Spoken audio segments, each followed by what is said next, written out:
I am here with one voice actor that I have worked with and do know, and another that I'm just now meeting. And I assure you all that you're going to want to know both of them. First of all, Cissy Jones, the lovely and amazing Hello. Cissy Jones. Hey, we worked together on F is for Family, did table reads, all of that stuff. Remember table reads? Remember God, those table were reads fun. in person when you saw the person? It was great. And then I interviewed you on my stream and et cetera, et cetera. But I'm catching up with some of your credits. This is pretty bitchin' stuff here. Firewatch, The Owl House, John Wick 2. Yeah, thanks. It's been Yeah, uh it's been a good run so far. Hoping yeah, to pretty keep that good, pretty going. good. And your colleague joining us is Tim Friedlander. And I'm just going to read straight off the page, Tim, because this is pretty impressive. LA based voice actor, award winning, studio owner, advocate, and educator. Now, as far as the credits goes, One Punch Man, which my son is binging constantly. We've had to pull him away from it. And let's see, Ace Combat 7. Record of Ragnarok, you and I both voice in that. So, hey, turns out we are colleagues. Yeah, multiple awards, folks. Look them up because it's too much to read here. But Tim Friedlander and Cissy Jones are joining us. Welcome, guys. Thanks for taking time out. Oh, Thanks for having thanks. us. Yeah, thanks for having us. Yeah. Now, one of the reasons why I'm reaching out is lately there's been a lot of discussion about AI voice mapping voice actors' performances and using them on their sites so that users can download them and use them to create whatever content they want for some sort of nominal subscription fee or flat out fee, who knows. But the point being is that not every voice actor, and very frequently, most of them are not giving their consent. And this led And me, not getting paid. yeah, and not getting paid. And Lord knows, folks, if you take nothing away from my time on this earth, pay artists for their art, okay? Wherever you see them. I don't care if it's a busker or if it's DiCaprio doing his $8 billion flick, all right? Pay them for their art. But you guys have created and are a part of an organization that is advocating for something along those lines in addition to much else. Can you tell me about the, what is it, National Association of Voice Actors? Yeah. There's kind of two parts to this. Yeah. This kind of goes hand in hand with what Cissy created, and I guess we can talk about the two of these things. So there's the Right. vocal variants with Cissy that I'll let her talk about, and then NAVA, which is NAVA is the National Association of Voice Actors. We launched as a 501c3 originally to handle the Brad Venable Scholarship and Fund that we had been running for a couple of years since we lost our colleague and my business partner Brad Venable a couple of years ago. And as as we launched this association, we discovered that we could offer many other things to voice actors. One of those primarily being national health care, access to national health care for freelance voice actors, which is what we launched with last year in November. Along those same lines, I connected with Cissy around the time that we launched, maybe a couple months earlier, to join a part of her group, which is called Vocal Variants. And over the last few months, we've brought in Vocal Variants to be our steering committee, our AI committee for NAVA, and as of this week have folded Vocal Variants fully into the NAVA organization, which is great. We bring in a great group of experienced and very educated voice actors who are in this in this fight currently and actively and personally. Gotcha. And since you can talk more about what Vocal Variants is, specifically. Yes. Yeah, so about I mean it must have been about 18 months ago, maybe close to 2 years now. I was pretty active on TikTok. Right. And it was fun. I was just being an idiot, which I'm great at, and it was awesome. And then this AI company called UberDuck, people started using my voice to have my characters say things that I never said, that my character would never say. And they would tag UberDuck, and I was like, what is UberDuck? And it was this AI company where apparently my voice had been uploaded without my permission, and it freaked me out. It really freaked me out. So I took a massive step back, pretty much haven't logged into TikTok since, maybe a couple of times since then. And I wasn't sure how to do anything because there's always a fear of public backlash, right? Right. we are constantly scrapping for the next job. I think there's a common misconception among people that like, oh, you're on F is for family. You must be a millionaire. Well, no, that's not how it works. You know, we all hustle for our next job, and our jobs are not super well paid as a one-off, right? And so we get nervous about making a splash and having people think badly about us and not want to hire us, right? So I was like, I'm going to talk to other people and see what everybody else's experience is. So I started talking with other people, and other people were also starting to get freaked out if they had heard of all of this happening. There are a lot of people that still don't know.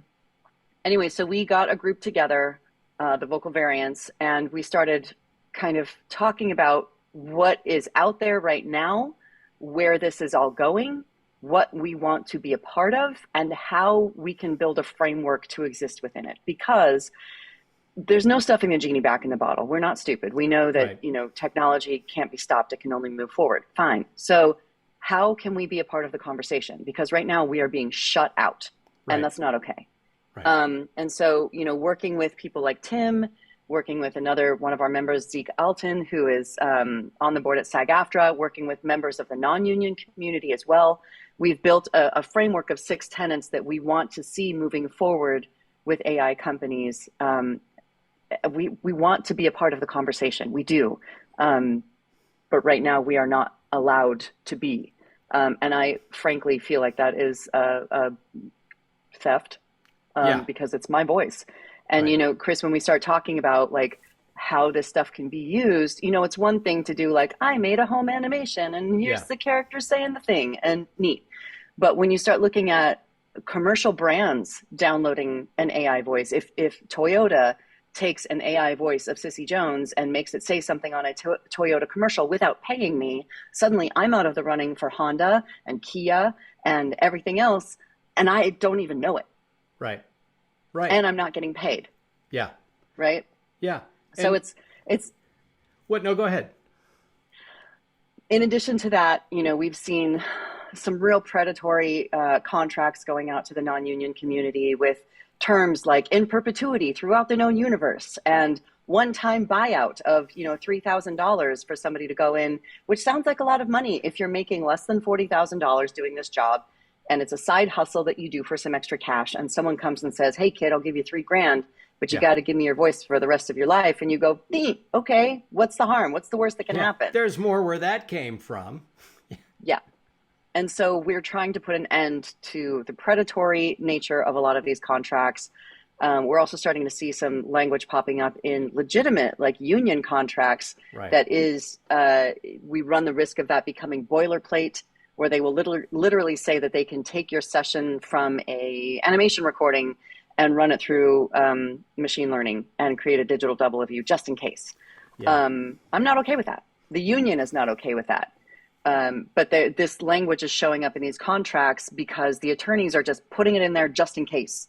And the more it becomes standard, the less leg we have to stand on. So Right. we're really fighting against that as well. Right. And we've got a couple of firewalls here as actors. Of course, if you're non-union, and first of all, I have talked about this before and will do so again. I got nothing but love for my non-union brethren because not everybody is lucky enough to join the union. Not everybody wants to join the union. I think everybody should because there are so many benefits, but I get it.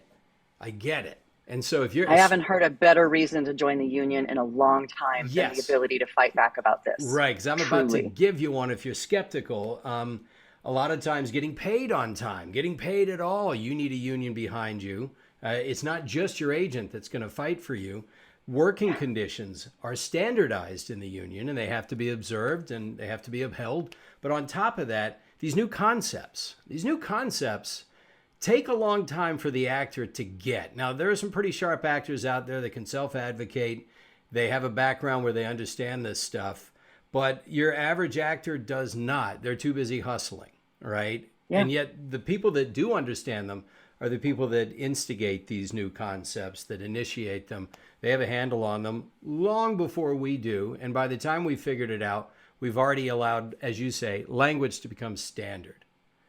And I would go then, one yeah, step further and say that the union has legal firepower that we just don't as right. individuals. I don't have that kind of money. I can't take on a major corporation. The union can. Plus, and as a union, we collectively bargain. And I Yes. have, and I'm not the only person, but I've had the experience of being a stand up comedian. I was a road comedian for 10 years before I got into voice acting. Right. Yeah. Right. There's no union That's there. an easy life. Yeah, That's a yeah. super Oh, easy it's life. just nothing but being on rails the whole time. It is non-union. Of course, there's no union for stand-up comics. That is literally, figuratively, rather, herding cats. That's just what it is. And you have to decide your own money, and you have to negotiate with the club. And if you have a manager or a booking agent, great, they'll work with you on that. But for the most part, there's no health care, there's no pension. It's all stuff you have to create on your own, and you don't collectively bargain. There's no power. Your power is all what you have and what you're willing to say no to.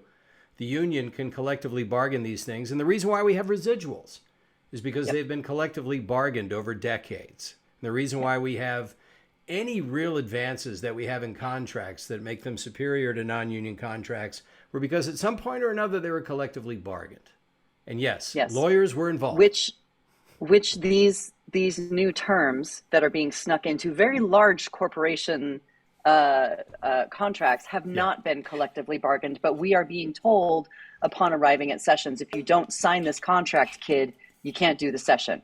And so what our union is telling us is sign the contract, send it to us, we will get it retroactively stricken.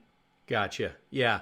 And for those of you who are non-union who are listening to this, say, well, I've heard stories about SAG-AFTRA not doing this, not doing that. SAG-AFTRA is not perfect. We all have stories where they have, you could have done a little better there. Yes. However, my wife used to work in the accounts payable and receivable department for an ad agency where they would work for Fortune 500 companies. They would do jobs for them, and she was responsible for billing them. And she said the larger the company, the longer they took the pay, and only because they felt like it. They had the money. It would take months, and just because they could, and they knew that the ad agency didn't want to risk not working for them again. So they went along with it, and they went months without being paid sometimes, because that's what an 800-pound gorilla can do. When you have a union, you have someone behind you.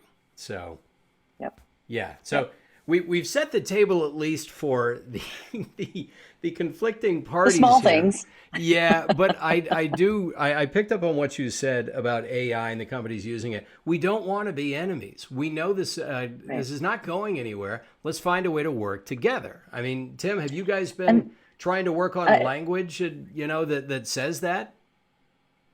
Yeah, I mean, that's, it's kind of based on a lot of stuff that, that Cissy has created in here with the vocal variant stuff that we became a part of is, we want to have a voice, literal, they're taking our voice. We want to have a voice in this conversation. We want to be a part of this.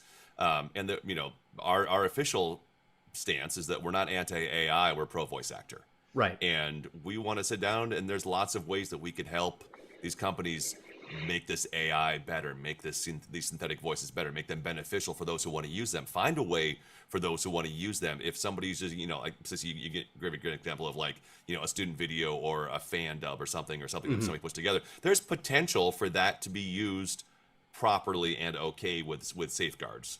Right. But not just to wide open for anybody to take and use anything, because we don't know if it's going to go from this one homemade thing to something monetized to something saying something that we don't want it to say. So it's it's consent, approval, and it's compensation. It's being able to be fairly paid for the usage of our craft, of our creation, of our voice print. Which very similar to musicians, the residuals, royalties that you get on songwriting, that you get for, it's not you're not getting paid for the 3.5 hours or 4 hours or 6 months it took you to write a song. You're getting paid for the monetization and usage of that song going forward that somebody can profit from, that you helped create. So somebody can go forward with a synthetic AI voice they're going to profit from that we helped create. then great. Let's talk about it. Let's have a conversation. Let's. You want to go out and put that? Toyota wants to license that, or Coca-Cola wants to license that. That's great. Here we go. Pay us for what that's going to be worth, because now I can't work for this competing company. I can't work for that competing company. I can't work in this market. You're now shut out of an entire car market, automotive market, or soft drinks or whatever it might be. We just want to be involved in this conversation. It's really that simple. But and beyond that, if that conversation is not going to, I think in addition to that conversation, that there needs to be legal safeguards, legislation, national, in order for this to really be safeguarded for not just voice actors, but anybody who has recorded their voice, their audio anywhere at any time in the perpetuity throughout the known universe. That audio can come back to be manipulated, used, synthesized, and used against you with your own voice. And currently, there's no safeguards against that. Yeah, this is something that isn't just contractual concepts. This is something that needs to be in Congress, frankly, because bills are going to have to be written, laws are going to have to be written, and not just state laws. There's going to have to be a federal law, because I shudder to think of what one state may believe a person's voice and likeness are worth compared to another. This should be kind of a universal idea, and I would think part of the task is to make people understand the concept. I think for a lot of people, this concept is just a foreign one, because I talked about this recently on my stream, because I don't know how many fans really understand what goes into this.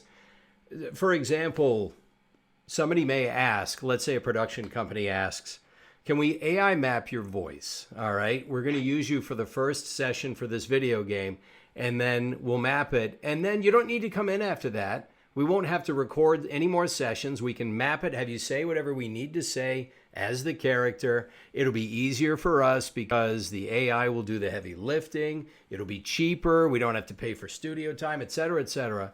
Now, let's say an actor agrees to that because they just think, great, I don't have to do any more work. I don't have to strain my voice. I get paid. For me, the problem is, even if you pay me exactly what I would have been paid, even if you paid me more, that's not really my performance. That's an algorithm's performance. Yeah. Somebody says, I loved your work and such and such. Yeah, that was me in the first episode. Everything after that was the AI. And now somebody's watching something I did, but I didn't do it. But my name is in the credits. And how do you notate that? Chris Edgerly, AI. Right? There's so many concepts here flying around. Yeah. Well, there really are. Consumer rights, the same thing as, I come back to like GMO, not GMO food, is that, it's marked, labeled that says this is a synthetic performance. Yeah. As you go through, I personally think that's where that needs to be, because that's what we're going to see. Yeah. And well, it's already happened twice. Even beyond that, right? Even beyond that, Chris, like we're seeing, people can take your outgoing voicemail message and run that through a generator and call your bank and say, I'm Cissy Jones. My voice is my password. Call your parents. Time to change that voicemail. This is Chris Edgerly. Yep. Hey, Mom and Dad, I'm in trouble. Can you send me $20,000? I mean, there was a whole thing on TikTok about a guy who was like, holy crap, this just happened. Somebody took my, a video that was available on Instagram. Right. And called my parents. Wow. Yeah. And fleeced their parents. Yeah. So obviously that is still fraud, whether there's a law against using the voice or not. You're still posing as somebody, but yeah, just the fact that already exists and is a thing is frightening. But I was just thinking about how having a voice actor's performance mapped and used has already happened twice, notably. Once, Mark Hamill, I believe, allowed his voice to be AI, digitally de-aged. I don't know what you would call it. And, look, that's Mark's prerogative, because he realized, okay, I don't sound like 20-something Mark Hamill anymore. I'm going to have this done. He gave his consent. No problem. James Earl Jones has apparently given his consent for them to use his AI mapped voice for Darth Vader going forward, so they don't have to hire a sound-alike. By the way, a very large portion of my work is sound-alikes. I Same. know that is going away. That's just eventually that's going to go away. I understand that. Yep. When somebody needs me to sound like somebody and give a very specific performance and do a lot of improv and other things, great. I know that's I still have some cachet there, but yeah, the fact that this has already happened with a couple of high-profile voice actors means that yes, the horse is out of the barn, the genie is out of the bottle, the toothpaste is out of the tube. And even beyond that, Sony with the God of War Ragnarok actually has, was it Reese Beecher, credited in their credits because the character actor for the little boy aged so much during the filming of it that his voice changed. And so they had to use an AI generator to have him sound uniform. Wow. And there's a place of that this can be beneficial with a consent and approval and whatever compensation is, right? That's something and he was paid, yeah, right. And was part of the choice to make this this go to go through. So right. So yeah, I guess to be fair, I try to look at things 360. I try to be critical in my thinking and look at both sides of an issue. AI can be extremely useful. We know this. And in production, sometimes it can be an absolute lifesaver. I realize that if a production feels as though they can rescue a performance for various reasons by using AI that otherwise would have been within the actor's ability to do something about it, but in the case of an actor aging out of something, they can rescue it and not have to, Lord knows, redo the entire thing. That's understandable. And again, that's going back to the idea that we don't want to be in conflict with these companies so long as we have an understanding that there needs to be, first of all, consent, and there should not be abuse. Right. So with that in mind, I mentioned earlier that we have been building a framework that we would like to employ moving forward with AI companies as we start to join the conversation. And we have 6 main tenets that we have kind of promulgated throughout our community here. So number 1, safe storage and tracking. Mm-hmm. So if I'm going to give you my voice, you need to guarantee to me that it is going to be kept safely and that I can tell where it is being used. Gotcha. We are working with various companies about coming up with some kind of technology to be able to track our voices as a digital footprint, which would be incredible. Number 2, the ability to consent to having my voice on their site. Mm-hmm. So, the ones that have us right now, if you're not already emailing their customer service and asking them to take you down, please do so, because otherwise they don't know not to. Right. And so I've just been emailing and saying, you don't have my consent to have my voice on your website, please take it down. And mostly they've been responsive. Okay. Number 3, we want explicit limits on the use.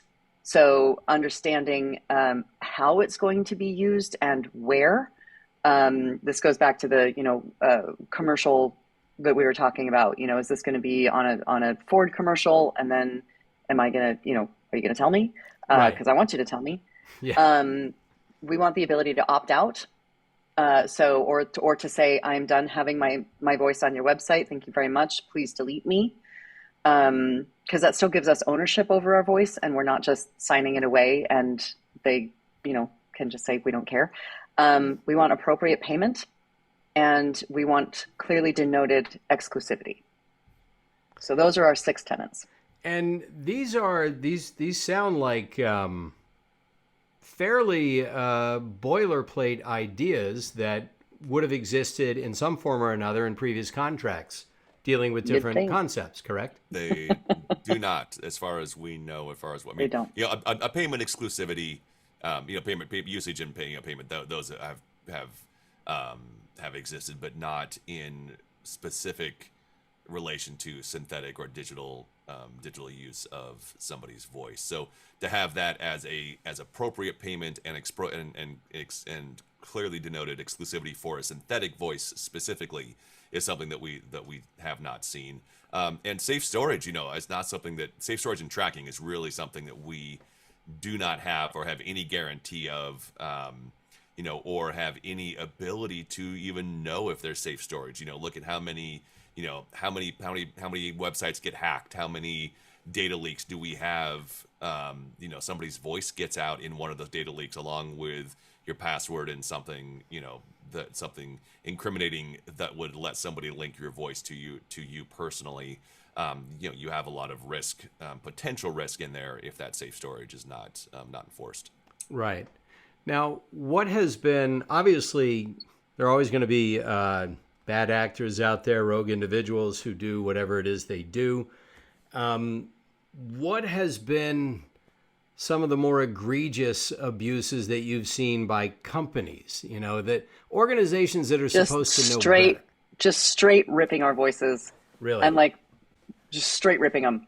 No notification, no payment, just splatting us up on their database for people to download and use as they see fit. That's the AI companies. I don't think if you're referring to like an ad agency, if you're referring to like a car company or something like that. I don't know that we've seen that outside of TikTok. Okay.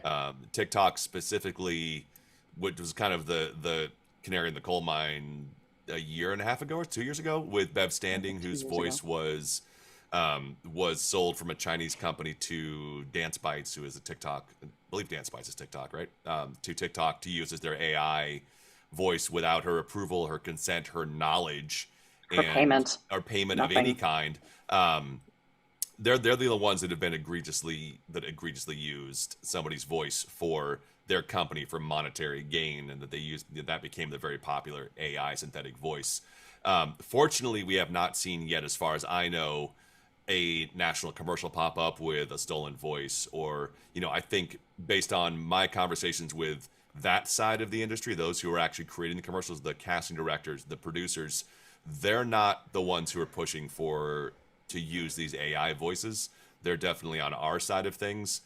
But you could have those who are gonna make an end run around these and will just make these commercials and pitch them to these companies without either telling them that they are a synthesized voice or falsely saying that they have permission from the voice actor to use their voice and they've been compensated fairly. Fortunately, we have not seen that yet. I think it's probably a matter of time. Yeah.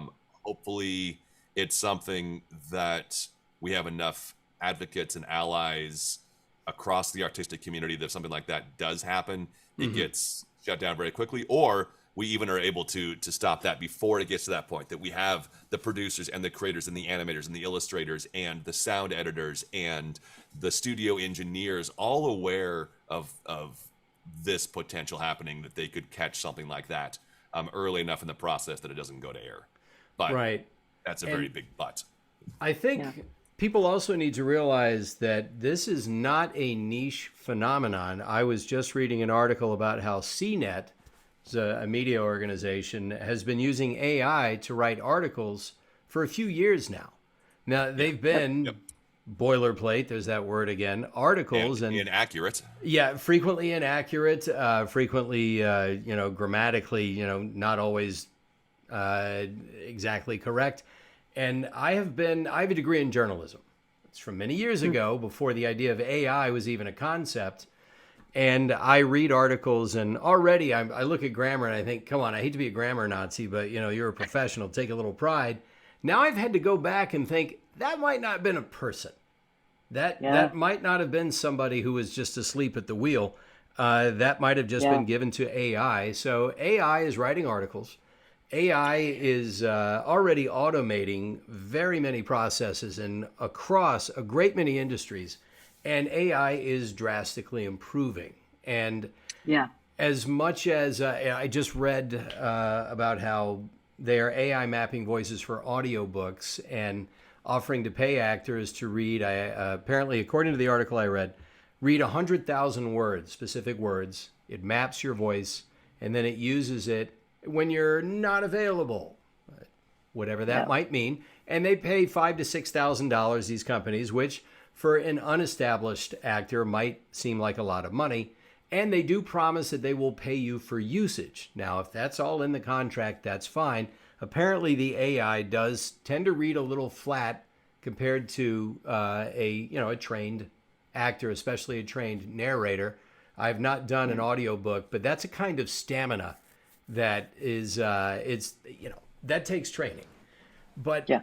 even though AI is currently not able to do that, again, I think we all agree that it is going to continue to develop. I don't think it's as far off advance. as you think it is. Like Yeah, and literally, neither do I. I have friends who have recorded for AI companies, kind of as there are some good actors out there who do want to work with us, right? Uh-huh. And so they're working with actors to kind of build their technology or whatever. And some of them have gotten to a point where the actor cannot tell which is the line that they actually recorded Yeah. to feed to the machine and which is the line that the machine spat out. Gotcha. Okay. They're getting real good. Right, And so- I saw my first tweet yesterday about a writer, a television writer, who said they just lost their job to AI, but now the company is saying, we'll pay you, 30% of what we used to pay you to come in and punch up the AI script. Can you please train the AI a little more? Yeah.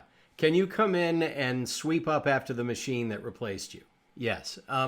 Well, and this is why I think people should know this. This is not just in our industry. It is across all industry. It is going to affect everyone because there have been presidential candidates that have discussed this. Whatever someone may think of Andrew Yang, he made this his platform. He said, "Look, jobs are going away and they will not come back because of AI. We have to learn how to get a handle on this." I think he, as much as universal basic income was kind of treated like a joke at the time. Yeah, it's no if joke. this continues forward, we absolutely have to start thinking about that because the number of jobs that will be lost in California alone, let alone the rest of the country, it's astronomical. Well, let's then let's game this out a bit. When AI finally gets to the point where your average viewer or listener cannot tell the difference and perhaps doesn't care that there is a difference. Now, there are already some people who are there. But let's say this takes a few more years down the line. What do you see as being the reality in a few years if AI continues to make these gains? Let's game this out. Let's say the industry works with us and we get the future we want. Let's say they refuse to work with us and we don't get the future we want. Have you thought about both scenarios and what they would look like in, say, 5 years? Yeah. Do you want to take part? You take one of those. I'll take one of the other ones. I'll just do Okay. the opposite Sure. of whatever you pick. All right. So, I've been talking with a company that is in stealth mode, and they're looking to build out a database with actors. They're excited about the framework that we've built, and they want to work with us to build that out. Their vision is, listen, this is particularly for games and animation. Main characters are always going to be humans for the next 20, 30 years, let's say. But atmospheric voices are going to go away. They are. They're going to become AI. So their thought is you could be on the beach in Cancun and you get a ping on your phone that says XYZ game dev wants to download your digital double to be used in this and such a game. Here's the context. Do you agree? Yep. Great. Here's however much money straight to your bank account. That sounds great. Like passive income, let's do it. For years, I've been talking about building an efforts library that I could license because games, while I love them, are often very taxing on my voice, right? Yes. And so if I could build an efforts library and just license that and be like, listen, 18,000 death screams don't really sound that different after a while. I know you think they're different characters, but let's be honest, right? Yeah, there are only so many screams we have in us. Yeah. Right. Yeah. If someone could license that and then just pay me for that, dope. I am all in. Right. And I think, I do think that there are things that are going to disappear. I think, like you said, sound-alikes are going to go away for us. They just are. And I think that could go, not only in movie trailers and stuff like that, but also animated spin-offs of movies. When you see the shows, we have so many friends. One of my good friends is Jack Black's sound alike. Mm-hmm. He's done all the animated series until this most recent one because Jack Black was like, I'm good, right? That goes away. Dubbing is most likely going to go away. There are AIs that you can feed a script through and it'll pop out in a different language with a perfect accent. So dubbing goes away. Now, maybe not for dubbing, anime dubbing? Maybe not for anime because there is kind of a there's a cottage industry there as well. Right. That anime likes to make stars out of its voice actors, and so that's a whole different thing. But the live action dubbing that we've seen on Netflix, gone. Audiobooks obviously is a big chunk that's up on the chopping block right now, which is really scary. And audio descriptions. We have a good friend who works for companies that read audio descriptions for vision impaired, and that's gone. You know. That's interesting. That's an interesting area though, because I think in audio description, I think a lot of this will hinge on the public being willing to accept synthetic voices. And currently, based on the information that I've heard about this, the audio description community is not willing. They still are requiring and don't want to hear synthetic voices. Because why? What do they do all day? They interact with digital synthetic voices all day long. Right. What they really want to do is be immersed in the storytelling by an audio description artist who can do that, which currently is still going to be a human. So that, I think, is where consumers can or the public can lead, possibly if we can get them involved as well, lead the fight in this of saying, I'm not going to watch something that doesn't have a human narrator in it. I'm not going to listen to an audiobook that doesn't have a human narrator in it, because that's where people don't buy those books. Now we're asking a lot, right? We're asking for a boycott of synthetic voices, essentially, which I just did not mean to call for, but that's what by the consumer to create a boycott of those. But audio description, I think, still is, if we can find the support of the audio description community who uses audio description and interacts with it as a great indicator of what it's like to be overwhelmed with synthetic digital voices all day and to have the relief of hearing a human, I think that we can show what really kind of the potential psychological damage to this, but the emotional damage and the kind of watering down of emotion in these things that we absorb every day. Mm-hmm. That's a really great point, Tim. Thank you for that. Gotcha. Okay. Until AI learns how to do that so that it's indistinguishable from a human voice. But there's also, we have friends that do a lot of IVR work, right? And they're like, this is, I can't pronounce every medicine name that exists in the world because they're all fake and they're weird anyway. So if you can get you want to pay me to have my digital double do that? Amazing. Let's do it. You want, the second the New York Times hits the stands, you've got an AI reading it out loud for people. Fantastic. A human cannot do that. And also within games, there's the possibility of a live reaction, right? Like real-time reactions from whatever NPCs you're interacting with, which is also really fascinating to a lot of game devs. It's fascinating to me. Right. I think that sounds cool as hell if I'm getting paid for it. Exactly. Yes. I guess the concept being, and Cissy got to take the utopia of AI tech companies working with us, and it is It is as simple as keep us in the loop, pay us. We're not asking for, I don't think we're asking for the moon here. Is simply, I don't make $1 million a year.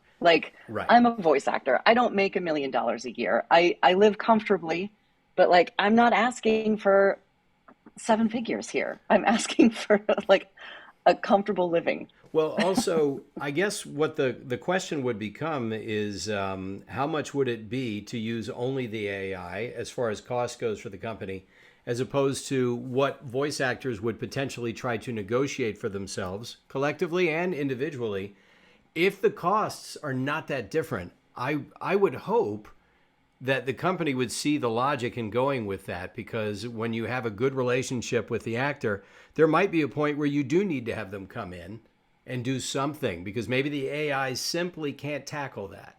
And if you have a combative relationship, that's different. You still need, a director for the AI to come in and like figure out how you want the line the line delivered, and are there certain words you want to punch up, and are there certain words that need to be blah, blah, blah, blah, right? So it's still very labor intensive right now for a video game / animation thing. Okay. Now, if you're talking straight narration, IVR, it's different. But nobody's expecting to be like, "Hi, how's it going? I'll be your IVR today. Let's have a chat." You know what I mean? Like it's when you say IVR, could you spell that out for the? Sure, that's integrated voice response. So that's your like, "Thank you for calling Citibank. For customer service, please press 1 and you'll be on hold for the next 20 hours." Gotcha. Like that's, Here's some Kenny G. Right.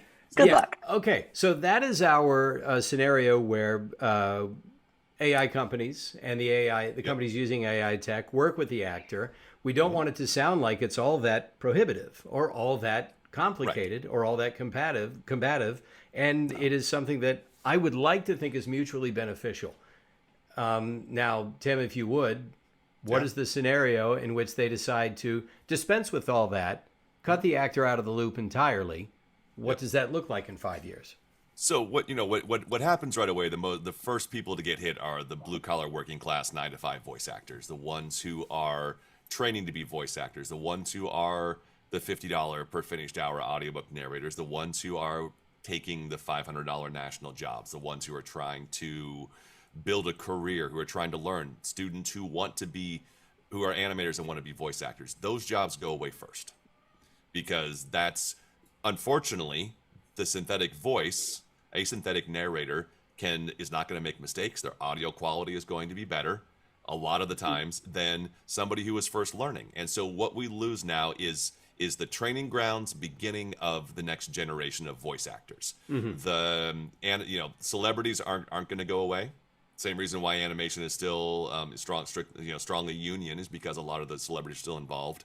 Right. Why we've seen a lot of other genres in VO go away, because they don't have the name brand voice actors who are involved. You are going to have, so then what happens is that you have this chipping away of the next generation of talent, the next generation of creators, the next generation of people who are going to be the voices that people are going to grow up on in the next generation.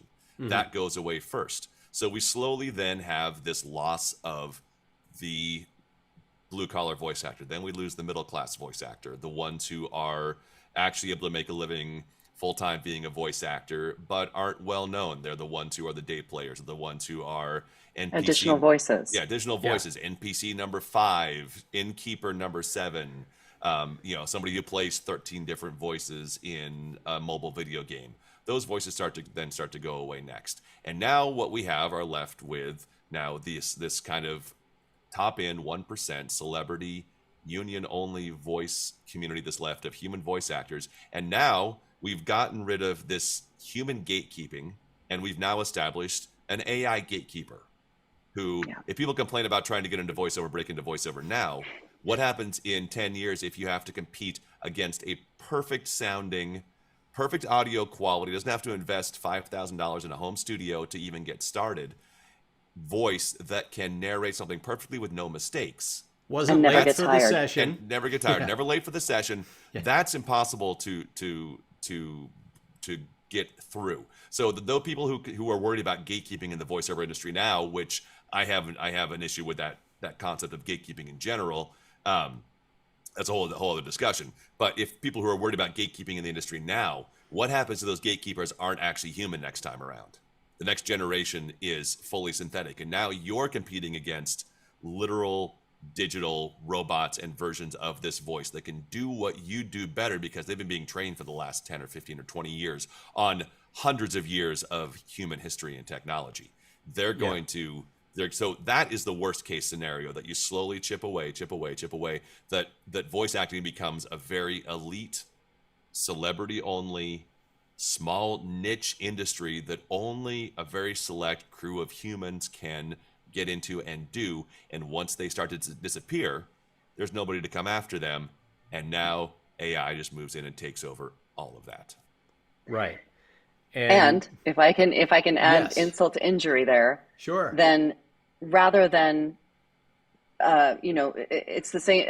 I can see the same thing happening in the music industry. Rather than having songwriters and lyricists and musicians get paid to create a thing and then go on tour or make a money that way, suddenly you have companies that are creating the songs, and then they own the licensing and the distribution, and they're just making more money.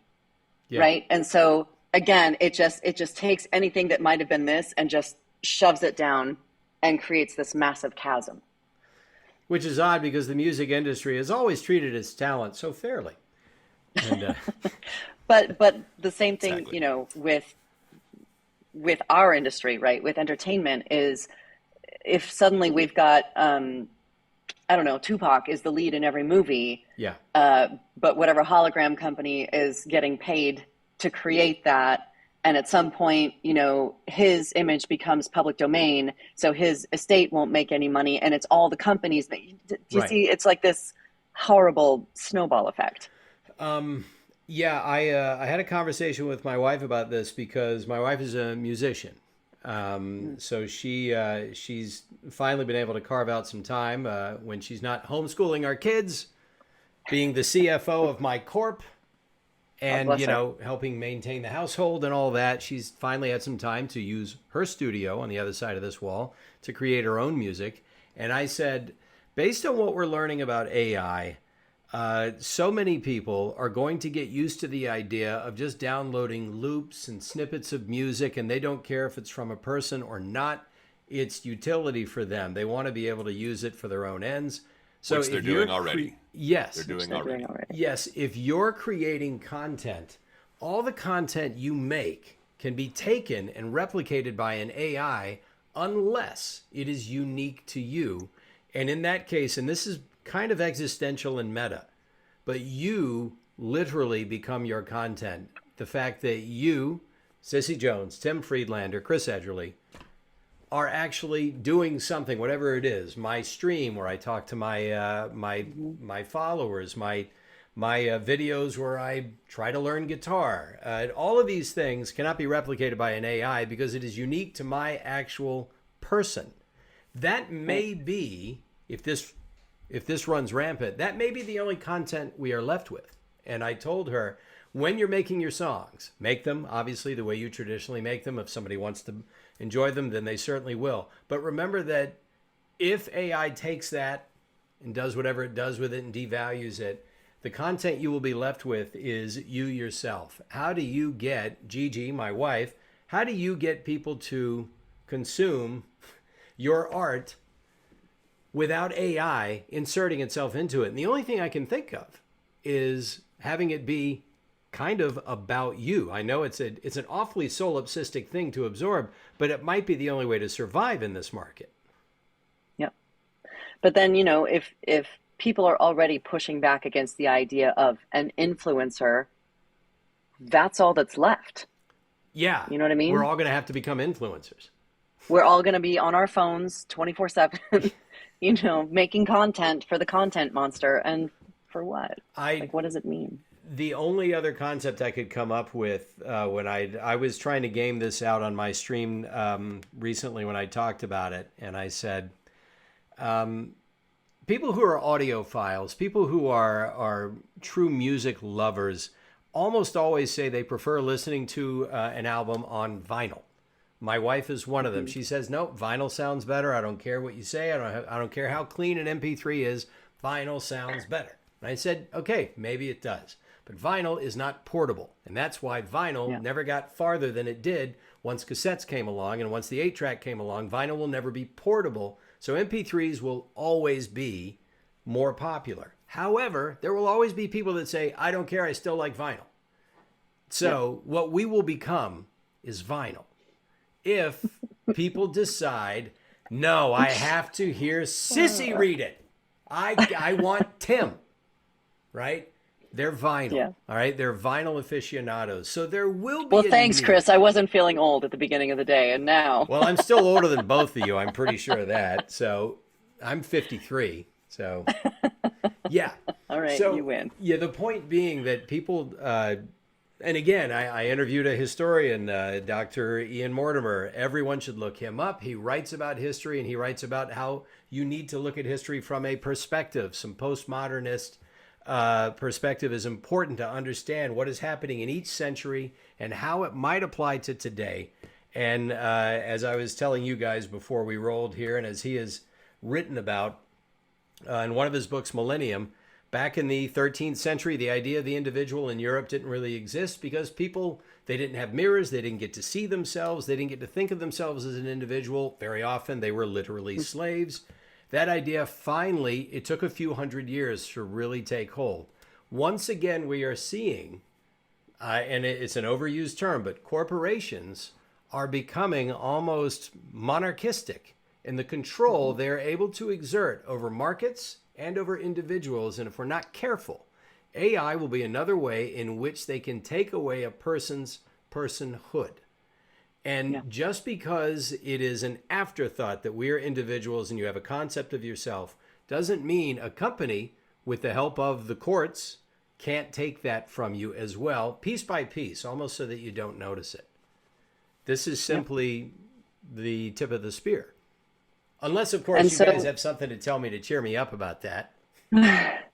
Well, I will tell you one of the things that has been really lovely. Since Steve Bloom made his announcement on Twitter, there's been a lot of support from fan bases, saying, hey, guys, this isn't right. I can't believe you would do that. I can't believe you would steal their voice without even telling them. It's not okay. And the support has been really lovely. People have been emailing companies on our behalves saying, this is not okay. This is immoral. How could you, and that, God, that gives me hope. It really does. Because sometimes I feel like I'm just out here like screaming into the void and no one cares. Well, this goes back to what I was saying about, audio description. I think that the consumers, those of us who consume the creations, and because we're all consumers as much as we are creators, that the consumer is going to have to know what damage is being done to them. Yes. So I think going back to what you're talking about vinyl, I don't know if vinyl necessarily sounds better, but it feels better. Yeah.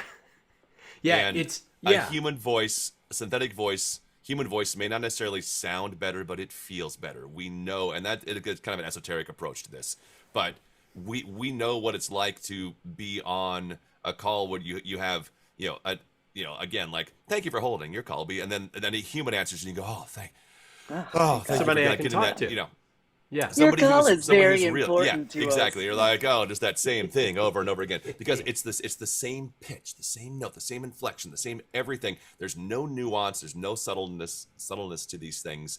Those little things that we pick up on. The same reason why Zoom is such an exhaustive thing that we have existed in for a few years, because our subconsciously we're looking for all of these other things, these little micro movements that I can't see your hands, Cissy. I can't see your feet. I can't see you fidget. I can't see all those little things that our bodies look for, that our brain is searching for, that we don't see. We're trying to pick up for these. We pick up for these same things in the human voice that we hear.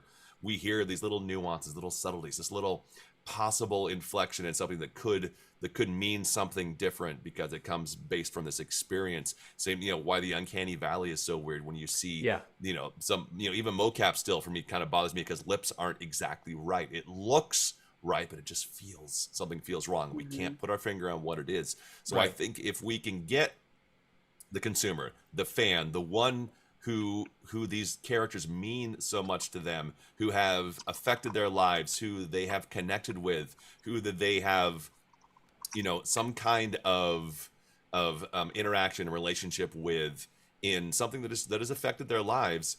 If that's being taken away from people, I think we find allies in those people, those who are the fans of the work, and us as fans of the work that we like. We need to support those creators, those artists, those painters, those those things that we see being created every day by humanity, and something that can only come from a human brain having a human experiences and human emotions.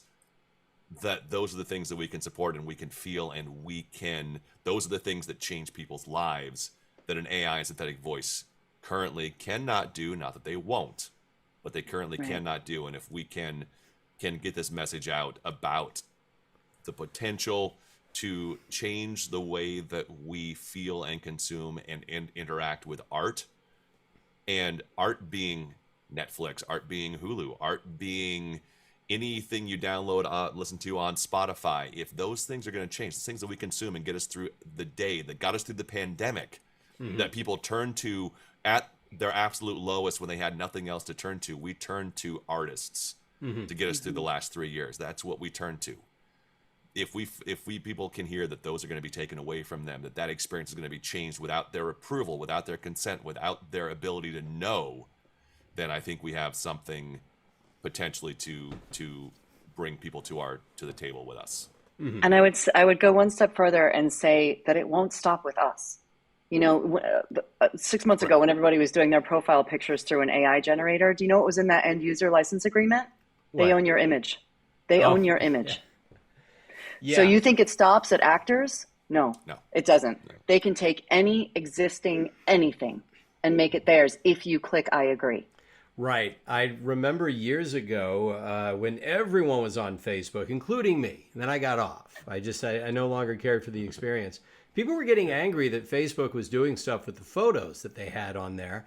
And I said, wait a minute, you're angry at a private company taking photos that you uploaded and gave to them after you signed an agreement. Well, yeah, but I did. It's like, look, I know everybody uses it and it feels like it's a public utility. It is not. A company is willing to do whatever it wants with anything you give it. And legally, once you give it to them, they own it. You don't own that picture anymore. You gave it away. So, To which end I would encourage anybody watching this, whether you are an actor or a musician or just a fan, read your contracts. Read your contracts. Please read any contract that you are signing. If you're an actor and you find anything, I mean, literally, I had a contract from a very large corporation, and on page 7 of 12, tacked into an amendment of rights, which was not collectively bargained, it said that it gave them permission to take my session and run it through machine learning. It was not a machine learning session; it was an animation session, and I was able to send that to SAG, and they got it retroactively struck. And we've also seen contracts granting future attorney rights for them to bargain on our behalves for anything that could come up in the future from a union job. Let me get this straight, because that didn't sound like that is an actual thing that could exist. Okay. That is an actual thing that came through a union contract. Now, we sent it to the union. The union said, hell no, went back and struck it. But that's what I'm saying. Read your contracts. They make it confusing on purpose. So our job is to know what we're signing. The company that had hired you for that animation session was trying to include language that would have allowed them to, negotiate without you being a part of it. In other words, they would say, we've agreed to pay you this, and you've already agreed to it because you signed this contract last time. Yep. You cheeky bastards, you. Okay. So read your contracts. Read your contracts and then be proactive and add into these contracts, if you need to, your rider, our addendum that we have. NAVA commissioned an AI synthetic rider that lays out the tenets that we talked, that Cissy spoke about tenets. earlier from vocal variants. I'll put that in the chat so you can link to it. I did. I've got it copied and pasted. What I'm going to do is and I'll grab the link to the AI writer because we actually have an updated version. Oh, you do? Great. Sure you know what? Let's make sure that people know to go to, is it NavaVoices.org? Yep. NavaVoices.org, and you can go to the synthetic AI page, and that's the new vocal variants. All the vocal variants information is there. I'm going to drop the link in here. This is an AI writer that we commissioned, had a lawyer write up for us. We have version 1.5 is available now. I'm going to drop this in the chat so that you have this. And this specifically addresses machine learning, which we added in 2 weeks ago in response to the Find a Way Voices concern that came up, where Find a Way Voices was unknowing to narrators, turning over the narrated audio to Apple to train their audiobooks and their machine learning for anybody who narrated for Find a Way Voices. So that's a big lawsuit that Apple had, and they came back and said, "Our bad, sorry." Yeah. We got caught. Oops. Yeah. Oh, no. Oopsie. Sorry about that. Yeah, I know for sure that companies, especially ones as large as that, don't really ask permission. They just sort of do it, and then they like to see if you can catch them in the act. And Well, again, everybody wants it. Like, once it becomes standard, we really have no recourse.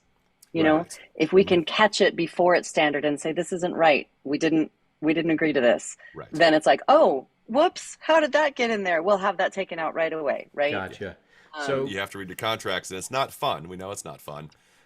You know, one of the things, you know, that we, you know, it's important is that just because it's a union contract doesn't mean that there can't be an addendum or a rider or clauses added into there.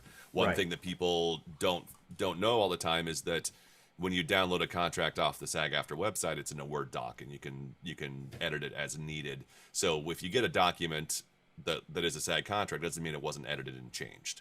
right.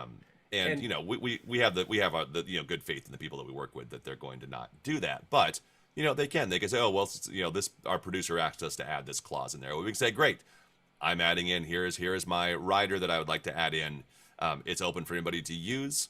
They're welcome to download it. You know, we do recommend that if you use it, you speak to a lawyer about adding it into your contracts. But we have had it written up in such a way that it will, in our eyes and in our lawyers' eyes, cover these tenants that we're concerned about. Gotcha. And again, like, for anybody in the union, if you're in SAG-AFTRA and you see anything like this, you can email voiceover@sagaftra.org. Email them the contract in question. They will deal with it. If you are not in a union, go back to if you have an agent, go to your agent and say, this has got to be stricken. If you don't have an agent and you're negotiating on your own behalf, go to the client and say, hey, I'm not okay with this. More often than not, they don't even know it's in the contract. Exactly. Gotcha. Okay. And if you're not, you're also welcome. If you have questions, you can email vocalvariants@navavoices.org, and we will get back to you, and you know, hopefully, at least potentially, if we can, guide you in the right direction to something that could help you, or at least sometimes, you know, provide some clarity on what it is that you're finding in your contract. But at the very least, we can hopefully help guide you in the right direction to get your answers. Gotcha. Answered. So to sort of put a button on this is something that is it's already happening. It has been happening. It is not new. It just feels new, but it is not new. And it is already gathering a considerable head of steam to the point where it's appearing in contracts, right? So unbeknownst to the actor, very often it is appearing in their contracts. And it is not something that is only in our industry. So again, anyone watching this should know, I don't care what it is you do, more than likely AI is going to be, you're going to be seeing the shadow of AI in whatever industry you are in sooner than later. And so, and to add to that, just to touch on that, is that I don't think, at least for us, we're not trying to be an antagonistic anti-AI. It should all go away.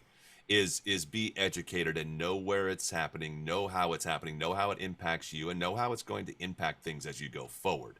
Because one of the biggest things that we're seeing right now is that this potential that this language has been in contracts for 5, 6, 7, 8 years.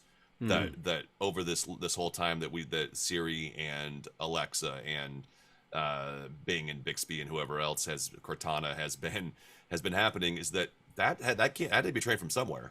They paid some people for that stuff, but that had to come from a massive data source somewhere. Right. So, you know, I think, you know, Libsyn, I think, is where Microsoft came from. That's a narrators narrate for free to help the blind. And they've been using those audio to create the Microsoft, synthetic voice. But if you know that, then you're educated enough to have the agency to say yes or no. I want to be involved in this. Right. And some people will absolutely want to be involved in it. There is benefit to this. Some people may, can find benefit to it. Some people are great. I want to license my voice out. I'm going to read one book for you, and then go ahead and do that. Use that for free. Don't monetize it, but use it for free, and make a million books for people who have visual impairment, so that they can hear these audiobooks. That's great. And I get to provide a service to somebody, and that's great. And I feel good about helping somebody, and synthetic voice can help me do that. But know where that is. Be educated in your part of the industry, in your art, in your craft, in your creation. That know where AI sits, know how it can be beneficial, know how it can be harmful, and find a way to use it to fill in the things that'll be more beneficial, as opposed to things that will take away from people's livelihood and put them out of work. Can you, before I let you guys go, can you think of an antecedent to this conceptually that in some parallel way changed, or that maybe was a sea change for the life of the artist and the actor? It was there some point in our past. I remember when digital media came along, the idea of streaming. That was kind of earth-shaking, because the idea that people no longer needed to buy a physical copy of something. And Matt Damon talked about this, I think, on Hot Wings. They asked him, why do certain movies not get made anymore? He said, when you make a movie, you know that you don't necessarily have to make all your money back at the box office. You can make some of it on DVDs, or back in the day, VHS. So they would go and they would say, you know what? We can make certain risky movies because there's a way to make our money back. Streaming changed all of that. All of that's gone. Now, that represented a tectonic shift in the industry, not just in how we got paid and in how much we got paid, but in what got made. It literally changed the content. And, can you imagine Family Guy today getting canceled after 3 seasons? Never would have come back. The only reason Family Guy came back was DVD sales. DVD sales, yeah, exactly. So I don't know if there's anything, though, that represents the kind of actual existential challenge that AI represents, because in all those other cases, and the idea of residuals was something that had to be fought for, and actors had to strike to get residuals. The idea that somebody would take something you did years ago and show it again and monetize that meant that, well, you were due some money. They had to fight for that. But that was a tectonic shift in the industry. I don't know anything that quite rises to the level of challenge that this represents, because we're not just talking about what content gets made. We're talking about our ability to even make content, to offer our art for money. I mean, I don't know of any other time where there's been this level of challenge. If we are included in the conversation, then I think there's a path forward. Right. If we are allowed to say, yes, you may license my voice for this game. Here's my fee. Please let me know how long it's, going to be used, what type of material it is. If it's offensive, I'm going to pass. You know what I mean? If we're allowed to be a part of the conversation, I feel like there is a safe way forward. But if this theft continues, and that is what it is. It is theft. Right. If this theft continues of our livelihood, game over. It's theft of our voice. It's theft of the characters. Theft of the IP. It is theft of these characters that these companies have created. It's theft of not only the voice of a Disney character, but that Disney character that Disney created, that this video game character that this person created, that this company owns and is monetizing. It's not just a voice actor thing. It is all creators across the spectrum. Voice actors just happen to be the literal ones with the voice who are making ourselves heard currently, but not the only ones who are going to be affected by this. I think people have gotten so used to living in the virtual world that, and I think everyone agrees that the idea of property is important. That's always been so. As long as we've had things that a person could own, there's always been the idea of property. I think people, to really get a handle on this, need to understand there is a broader definition of what property is now in this day and age, because It used to be if you owned something, in order for someone to take it from you, they had to go to where it was. And they had to actually do it under your nose, or whoever might have been guarding it or not guarding it. Now, you can own something and it can be accessible to someone who literally lives on the other side of the planet, and they can steal it that way. And I think if people see our voices as our property, our performances, as you were saying, Tim, our art as property, intellectual property, then they can understand that when we say theft, we're not using that term lightly. It is a literal theft of something that is of value to the owner, and might be actually life or death value to the owner, their ability to make a living. And so, as you say, Cissy, I see your point. There's a way forward. We don't want it to be antagonistic. We want people to realize, and companies to realize, that they're not just taking something that we did, they're taking actual property of ours that not just devalues our future performances, but it actually seriously challenges our ability to live. Yeah. So, well, I always love to end on a cheery note. On that note, yes. But absolutely. I mean, look, I think there's a reason why more and more people are talking about this, is because we're being confronted with these leaps and bounds every single day. And the more people see on their social media the wonders of AI, the more they need to see that there are ways that AI can adversely affect all the things that they enjoy. So, and again, we're not anti-technology. No. We're pro-actor. We're right? using we it right want now. To be a part. Yes, we just want to be a part of We the are using conversation. it right now. We're not the people in 1910 saying these automobiles are the devil. It's like, These no. talkies. Yeah, no, technology is awesome, but it has to be used responsibly, and it has to be used in such a way that other people are simply not literally having crimes committed against them, because that is what we're talking about. So let's keep it all on the up and up. Yep. All right. Well, you know what? NAVAvoices.org. Yep. Check that out. Learn about them, what they're doing. They're doing a lot of good. And also, hey, why not? You're here. Plug what you do. Cissy and Tim, where can people find you and learn more about you and absorb and possibly consume your art? Sure. I'm just timfriedlander.com. My music is Urban Renewal Project. No, it's not. urpmusic.com for my music, and recording studio soundbox.la for the recording studio info. Great. And Cissy? I'm Cissy Speaks on Twitter and Instagram. I'm in Owl House, which is ending in a couple of weeks. Oh, no. I got a couple of games coming out that I can't tell you about or I'd kill you. Of course. And, a couple of shows coming out as well, and all over the place. I'm starting to do conventions, so look for me at your local con. Cissy and Tim, thanks so much for taking time out. And thanks, Chris. We may have to revisit this in the near future. Anytime. Let's see how it goes. Yep, absolutely. Yeah.